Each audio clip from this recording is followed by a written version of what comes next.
Aksi penyanyi dangdut Zaskia Gotik berenang kala kehamilannya membesar terekam. Istri pengusaha Kalimantan, Sirajudin Mahmud tersebut berenang di kolam yang ada di rumahnya itu. Tak sendiri melainkan Zaskia Gotik berenang dengan Ratu Meta, sahabatnya. Dilansir banjarmasinpost.co.id dari Instagram @zaskia_gotiks, sang pedangdut balapan renang melawan Ratu Meta.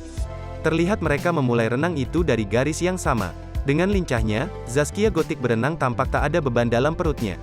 "Nyenggol mulu," emoji tertawa, ujar Ratu Meta dalam caption dilansir banjarmasinpost.co.id dari IG Stories @zaskia_gotiks, Senin, tanggal 30 Mei tahun 2022. Bahkan meskipun tengah hamil besar, Zaskia Gotik tetap lebih unggul melawan Ratu Meta.